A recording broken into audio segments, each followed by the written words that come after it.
2022年10月23日，中国共产党第20届一中全会选举习近平为中共中央委员会总书记，成功达成第2次连任。截至目前为止，中共中央已产生14位领袖。现在就跟历史卫士一同回顾这14位共产党领导。陈独秀，安徽人，本名陈庆同，独秀为其笔名，新文化运动领袖，新青年杂志创办人。陈独秀早年曾在日本游学，参与辛亥革命。1915年创办《青年》杂志，开启了中国的白话文与反传统运动。在北京，陈独秀有机会和中国最早的研究马克思主义的人物交往，如国民党元老戴季陶、思想家张东荪和李大钊等人。1921年7月23号，早期的几个共产党组织在上海法租界秘密召开中共第1次代表大会，后因租界警察搜捕，改在浙江嘉兴闭幕。根据中共早期创办人之一的陈潭秋回忆，当时全国符合资格的党员不过70余人。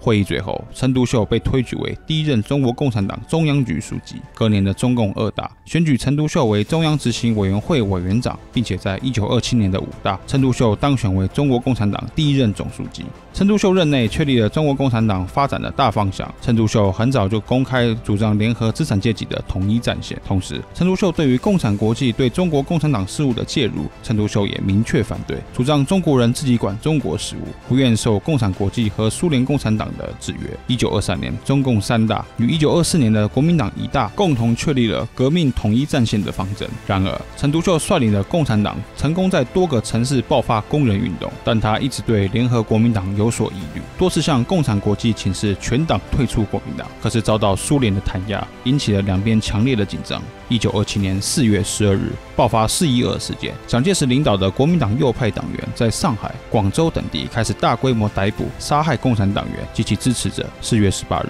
在武汉的共产党与国民党左派也开始清洗当地的国民党右派。1927年7月12日，在史达林的指示下，中共领导阶层改组，陈独秀遭停职。7月15日，武汉的汪精卫政府也开始实行分共政策。至此，共产党几乎彻底消失于中国国民党内。8月7日，共产国际代表在汉口主持会议，将国共分裂的责任全部推给陈独秀，并禁止陈独秀参加，结束了陈独秀的领导身份。1928年6月，中共6大在莫斯科召开，陈独秀以中国问题为什么要到外国去讨论为由拒绝出席。1929年，陈独秀遭开除党籍，后受托洛斯基思想影响，被中国托派推举为中国共产主义同盟中央总书记。1938年开始，中国共产党的王明、康生等人开始抹黑陈独秀与中国托派为汉奸。王明逝世以后，周恩来等人力邀陈独秀去延安，遭严厉拒绝。1942年，陈独秀于四川病逝。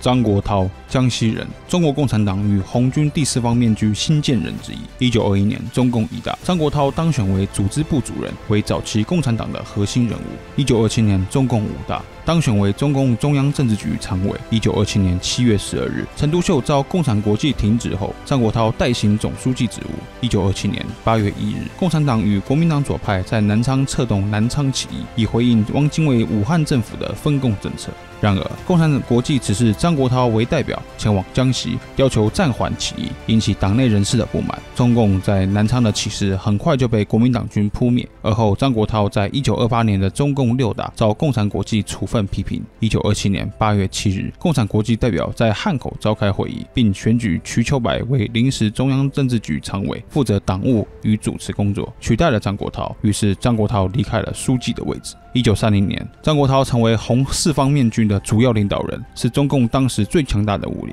张国焘一度势力强大到脱离中共中央，另设第2中央。然而，1936年，第4方面军与红1方面军在甘肃会师，彭德怀用计夺取4方面军的指挥权，张国焘从此在党内遭边缘化。1938年，张国焘离开延安，加入中国国民党。1948年，张国焘搬到台北，后到香港。1968年，移居加拿大。1979年，张国焘死于多伦多。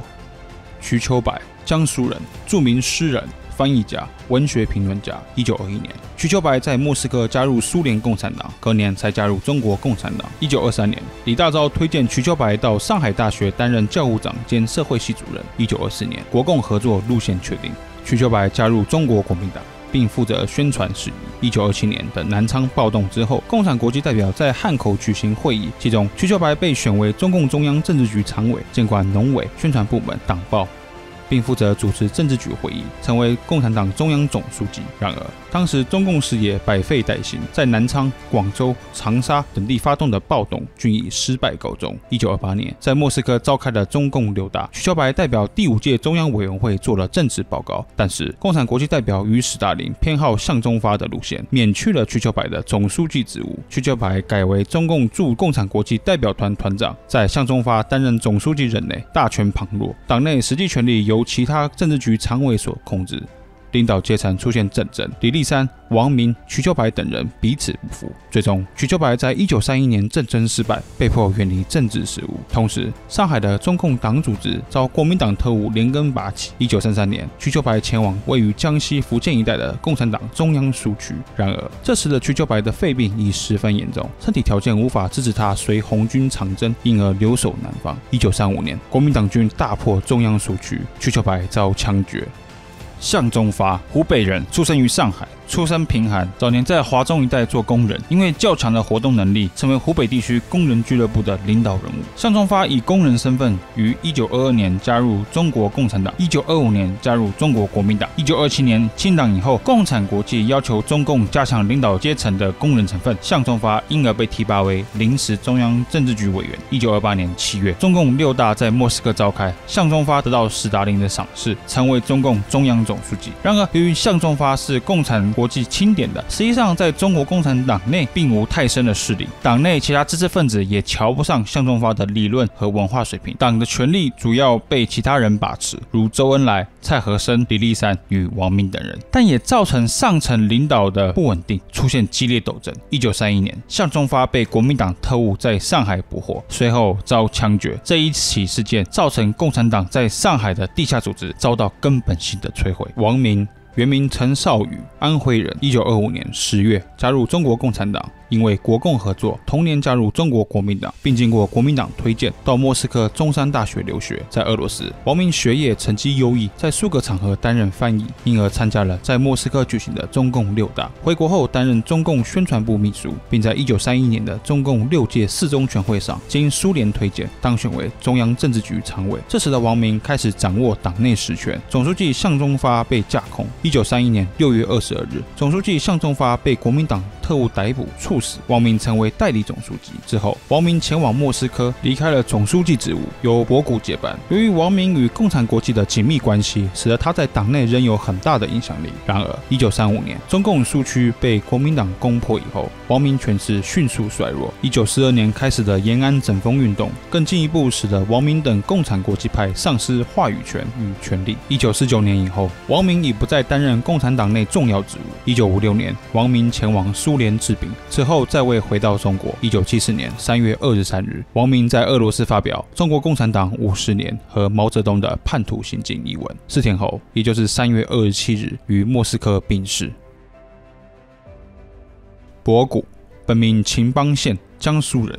毕业于莫斯科中山大学，专攻马克思政治理论。1925年，博古考入上海大学社会系，受系主任瞿秋白在思想上莫大的影响。同年加入中国共产党。1926年，第一次国共合作期间，中国国民党上海党部推荐博古赴莫斯科中山大学学习。1930年回国后，与莫斯科中山大学的留俄派同学王明等人相聚于上海，一同致信共产国际，批判领导阶层向忠发与李立三的暴力左倾路线。1931年，向忠发遭国民党枪决以后，博古被推举为临时中央负责人。虽然当时决议不设总书记，但其实就是博古掌握了总书记权力。博古任内一面倒向共产国际，照抄苏联经验，以打击地主阶级，主张城市工人起义为方针。1932年，上海共产党党组织再次遭到国民党清剿，博古迁党中央到江西苏区，博古整并中央政治局与苏区政治局，由他担任总负责人。1933年，国民党第4次剿共战争期间，博古发动政治斗争。博古主张阵地战，打击罗明、毛泽东、邓小平等支持游击战的苏区领袖。在朱德和周恩来等前线将领的帮助下，共产党抵抗住了这次国民党围剿，造成蒋介石直属部队严重的打击。然而，蒋介石随即聚集了更多军队，于隔年发动第5次围剿。大破红军主力，博古的坚守阵地路线开始遭到全面质疑。1935年，在贵州举行的遵义会议上，反对阵地战的人将博古拉下马，改曾以张闻天、周恩来、毛泽东为党核心。同年2月，张闻天取代了博古成为中央总书记。往后虽然不再掌握党内大权，博古仍在共产党内扮演重要角色，尤其理论宣传这一部分。1938年，博古在武汉创办的《新华日报》乃共产党第一个面向全中国的报纸。但由于毛泽东在1941年所发动整风运动，博古的理论思想受到广泛批评。1945年，中共7大，博古的理论性与宣传性职位都遭到解除，也没入选中央政治局。1946年，当博古从重庆坐飞机返回延安时，遇到空难而亡。张闻天，原名张应高，江苏人。1925年加入中国共产党，同年赴莫斯科中山大学留学。1931年回到上海，担任中共中央宣传部门部长。1934年，为逃脱国军围剿，张闻天参与长征，开始与毛泽东等人同盟，反对博古与共产国际的干涉。1935年，张闻天取代博古成为中央总书记。张闻天任内并未掌握大权，张闻天的上台可以看作是毛泽东和周恩来的支持才促成的。但此时的张闻天还不是完全被架空状态。1936年12月，爆发了西安事变，蒋介石被张学良绑架，毛泽东力主处蒋、省蒋，但张闻天选择支持史达林的和平解决路线。最终，共产党并未在西安事变上扩大事态。1937年7月，中日战争全面爆发。1938年的中共6届六中全会，张闻天虽然继续担任总书记，但实际上负责的主要工作仅为宣传和干部教育，权力正是由同为中央政治局常委的毛泽东把持。1943年，中共7届一中全会召开，在原本的总书记之上，又增设了中央委员会主席，由毛泽东担任，正式取代张闻天成为全党掌门人。往后，张闻天继续负责宣传教育和理论方面的事务。1949年中华人民共和国建国以后，张闻天并未在核心领导圈内，但仍担任重要职务。1951年任中国驻苏联大使，1955年被指派为外交部第一副部长。然而，张闻天不满1957年开始的大跃进政策，并于庐山会议时公开批评毛泽东的大跃进与人民公社，与毛泽东的矛盾愈发扩大。1959年，中共8届8中全会，张闻天被归类为右倾机会主义，与彭德怀、周小舟、黄克诚等人被打为反党集团。张闻天被免去了中央职务。文化大典，张闻天遭到严厉批斗，被下放到广东肇庆。1976年7月1号，张闻天在江苏无锡病逝。毛泽东，湖南湘潭人。毛泽东很早就与共产党思想和组织发生关联。1921年，毛泽东是中共1大的12位与会代表之一。1923年的中共3大当选为中央委员、中央局秘书。国共合作期间，加入中国国民党，并在之后的国民党1大与2大皆担任中国国民党中央候补执行委员，曾担任国民党宣传部代理部长。1927年，蒋介石开始清党，毛泽东在同年的87会议之后开始强调军事的重要性，创建了红军第一师，并在江西井冈山创立了第一个农村根据地。1931年，中共苏区在江西瑞金成立，毛泽东担任革命军事委员会副主席。但在当时，毛泽东在共产党内的地位不稳，时常被共产国际派的博古、王明等人批评。然而，随着1934年10月国军大破红军以后，以毛泽东为首的红军领袖开始逃离江西苏区，掌握指挥权的毛泽东开始掌权。1942年，开启延安整风运动，将党内的共产国际派排挤出权力中心。隔年，毛泽东当选为中央政治局主席。1949年10月1号，毛泽东在北京宣布中华人民共和国成立，并被选举为国家主席。建国后的毛泽东开启大规模的政治运动与改革，甚至革命，如1957年的反右运动、大跃进，导致了58到62年间的大饥荒。据海内外学者的研究，这些年间的非自然死亡人数约莫是1500万到5500万人之间。而1966年至1976年间的文化大革命，对于中国文化、教育还有10年间一代人的心理产生巨大影响。但是毛泽东任内仍有诸多重大举措，例如废除晚清以来的不平等条约，虽然在蒋介石任内已开始推动，但49年之后，中国国内的关税权、盐权、租界、军队权等等完全回到中国政府手上。关于国防方面，毛泽东在1955年开始所谓的2弹一系的计划，也就是核弹、飞弹、卫星计划。到了1964年，中国在新疆罗布泊成功引爆原子弹，中国成为第5个拥有核武器的国家，为中国国防与科研打下重大基础。外交方面，毛泽东领导下的共产中国也不同于东欧、中亚那样一面倒向苏联，共产中国从来没有成为苏联的卫星国，国，而是保有自己的政治决策权。1961年，中苏正式决裂，毛泽东领导下的中国展现其外交弹性，开始与其他非共产国家亲近，尤其日本与美国。1971年10月，在美国的支持下，中华民国退出联合国，中华人民共和国取而代之。1972年，中华人民共和国与日本建交，日本开始给予共产中国经济和科技上面的援助。1976年9月9号，毛泽东病逝于北京。到去世前，毛始终把持着中央委员会主席与军事委员会主席的职务。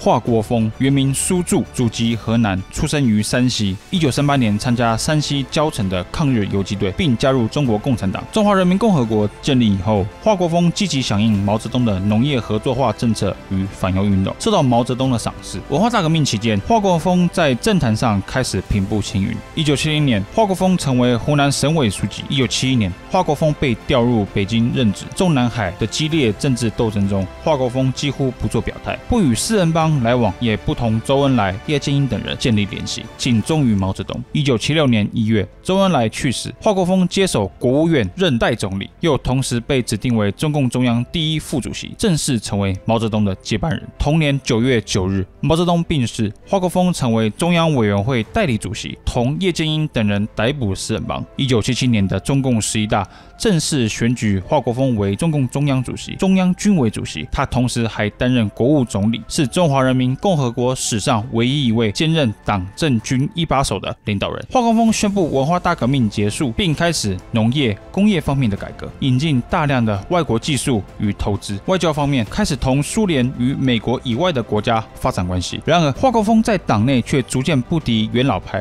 如叶剑英与邓小平等人。1980年的中共11届五中全会上，邓小平等人让胡耀邦担任总书记，赵紫阳担任常委，挑战了华国锋一权独大的情势。1982年的中共12大上，华国锋不再担任政治局常委，完全退出领导阶层。之后，华国锋深居简出，虽然持续担任中央委员，但已不再参与高层政治。2008年8月20号，华国锋病逝于北京。胡耀邦，湖南人，早年曾支援湖南中共苏区政权。1933年正式加入中国共产党。国共内战期间，胡耀邦领导了兵团后属于彭德怀的第一野战军。胡耀邦在此期间建立了不少军功。1952年，胡耀邦被调入北京，成为共青团的中央处书记。文革期间，胡耀邦遭到红卫兵的严厉批斗，但在文革结束后，胡耀邦很快被重新重用，并与党内核心的华国锋路线，也就是凡是路线有所冲突。胡耀邦主张平反文革的错误路线，这符合邓小平、叶剑英等元老派的想法。很快，胡耀邦就从共青团中央被拔擢到党中央。1978年的中共11届三中全会，胡耀邦被选为中共中央政治局委员，兼任宣传部部长。1980年再升一级，成为中共中央政治局常委。1981年接替华国锋出任中共中央委员会主席。1982年推动党章修改，不再设主席一职，以总书记为最高负责人。胡耀邦任内开始打击红二代的反贪行动，并且开始大力实行政治经济制度的改革。然而，胡耀邦的诸多举措已超出了党内大佬能接受的范围，甚至也引起了支持改革的国务总理赵紫阳的诸多不满，因为胡耀邦过多干涉国务院事务。1986年，中国多处城市爆发学潮，史称86学潮，学生采取示威游行，以及高喊要民主、要自由、要人权、反官僚、反腐败的口号。86学潮引起党内大佬的紧张。1987年1月，党内大佬迫使胡耀邦承认自己犯了资产阶级私有化、纵容全盘西化等错误，胡耀邦遭解除总书记职务。1989年4月10日，胡耀邦病逝。往后于6月4号，大批学生聚集于北京纪念胡耀邦，最终演变成天安门事件。赵紫阳，河南人，1938年加入中国共产党。国共内战期间，赵紫阳率领的地方部队隶属第2野战军，在河南一带成功建立起根据地。中共建国以后，赵紫阳在广东一带任职，执行中央的土地改革、农业合作化、大跃进等项目。但赵紫阳不完全赞同毛泽东路线，主张温和进取，甚至在反右运动中暗地保护广东当地的知识分子。由于赵紫阳与一干主政广东的干部相对温和的政策，广东一省在59年到61年的3年大饥荒时期表现相对沉稳，死亡人数较少。60年代初的赵紫阳对于集体农业、集体经济基本上已失去信心，他积极响应刘少奇的3自1包政策，也就是自留地、自由市场、自负盈亏以及包产到户，目的就是为了提高个体生产力。1965年，赵紫阳卓越政绩使他在46岁变成了广东省委书记，乃当时最年轻的省委书记。但在之后的文化大革命期间，赵紫阳被打成走资派、修正主义路线等等。1971年被下放到湖南劳动。1976年文革结束后，赵紫阳很快又被邓小平启用，主政四川。其任内推动了四川农业技术改革，扩大企业自主权以及促进商业流通等等，政绩卓越。1980年，赵紫阳被当选为共产党中央政治局常委，并担任国务院总理。胡耀邦下台后，赵紫阳于1987年的中共13届一中全会上当选为总书记，正式成为共产党名义上的领导人。在赵紫阳担任总理和总书记任内，对于言论自由、出版自由都有了莫大的放松。同时，他又领导政治与经济体制的改革，朝向自由化迈进。在赵紫阳当选为总书记以后，于1987年12月3号，党中央决定成立中共中央政治体制改革研究室，明确希望以党政分离、下放权力、党内民主建设、建立社会主义民主制度等等体制改革。外交方面，赵紫阳任内也积极与美国、西欧、俄罗斯等国家恢复关系。1984年便以总理身份出访美国，与美国洽谈工业、军事技术转让和经济合作。同年底，赵紫阳代表中国与英国就香港问题达成共识，确立了97香港回归。然而，89年的学潮却使得党内不满自由化改革已久的保守势力有个突破口。最终，中共13届四中全会通过解除赵紫阳总书记职务议案，赵紫阳下台。据传，往后赵紫阳一直被软禁于北京，直到2005年病逝为止。江泽民，江苏人，毕业于上海交通大学电机系。1946年加入中国共产党，是当时共产党内少有的技术人才。中华人民共和国成立以后，江泽民于1953年随汪道涵加入国营的第一机械工业部，担任副部长，后来调至长春第一汽车制造厂。在这期间，虽然有各种政治运动的干扰，但江泽民仍然表现优异。然而，1967年开始，江泽民也被卷入文化大革命之中，遭到批斗、下放。但在文革结束后，江泽民的技术才能很快又得到认可，其中尤其是1982年担任电子工业部第一副部长期间的表现，将计算机、集成电路、通信等等工程纳入国家发展重点计划之中。同年，在中共12大上被选为中央委员。1985年起，江泽民进入上海政界，担任市长。1986年爆发了学潮，也影响上海，但江泽民主动到上海交通大学安抚学生，使得上海学潮没有进一步扩大。1987年，江泽民当选为中央政治局委员以及上海市委书记。1989年的天安门事件直接导致了赵紫阳下台，江泽民成为中共总书记。江泽民任内的大原则是稳定压倒一切，凡是以国家稳定为主，不追求大规模的政治变革。江泽民认为，苏联的失败在于没处理好多民族关系，以及过于重视政治改革而非经济改革，所以他强调唯有经济繁荣才能保住共产党的执政地位。其中，中国特色社会主义体制与社会主义市场经济体制为其施政的大架构。针对台湾问题，江泽民也选择模糊应对。1992年孤汪会谈所产生的一个中国各自表述，也是不希望当时就台湾问题与美国为首的西方集团产生摩擦。在大规模建设、引进国外技术和资金、科技高速发展的同时，江泽民政府也不能容忍中国国内出现具有强大动员能力的团体。于是，1999年开始大规模逮捕法轮功成员。2002年，江泽民在中共16大上退休，不再担任政治局常委与总书记等职务。2004年，江泽民也辞去了中央军事委员会主席一职。2022年11月30号，江泽民在上海去世。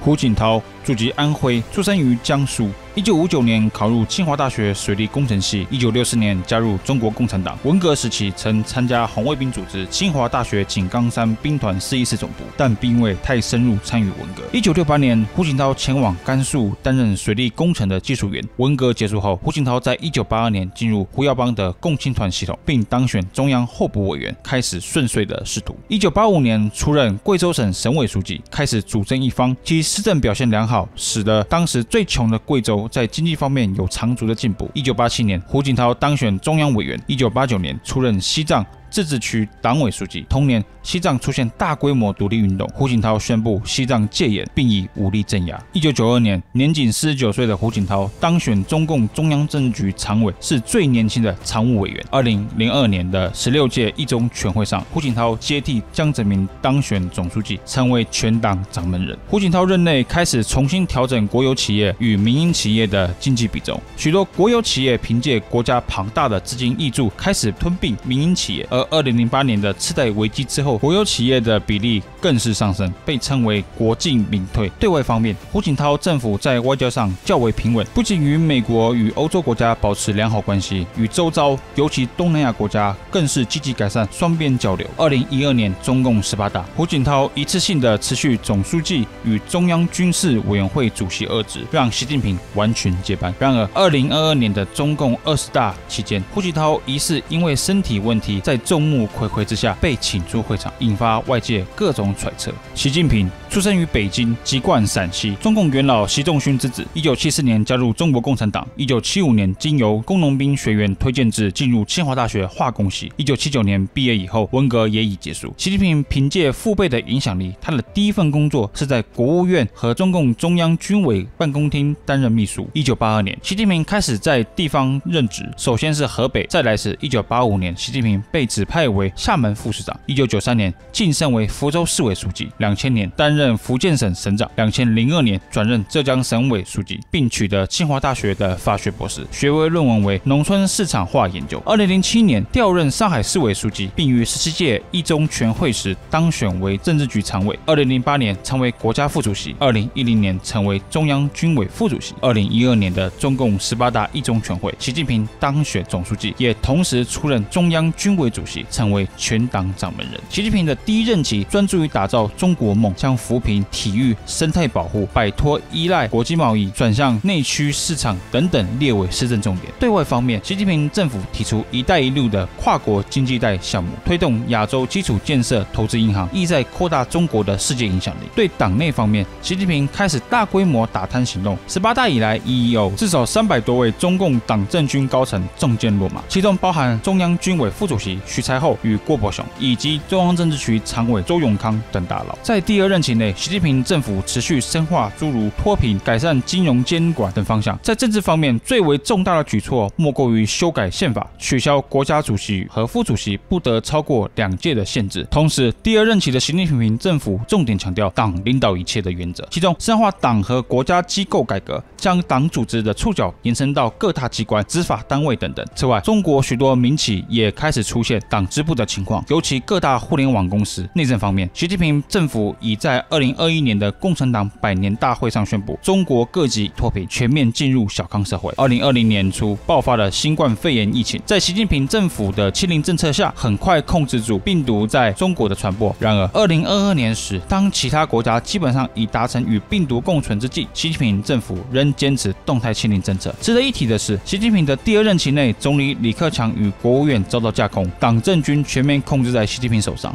2022年的中共20大选举，习近平为中共中央政治局常委与总书记，成功达成第2次连任，打破改革开放以来的连任不得超过1次的惯例。然而，就在习近平连任之际，2022年11月14日起，中国多处城市爆发反对清零政策的游行，从广州开始蔓延到北京、南京、武汉、上海，被海外媒体称为“白纸革命”。即使海外媒体对于这起反清零运动有诸多政治性甚至革命性的解读，但仍不改变习近平治下的共产党在中国国内的权威性。以上就是曾担任过中国共产党最高负责人的14位领导人。更多历史内容，请持续关注历史卫视。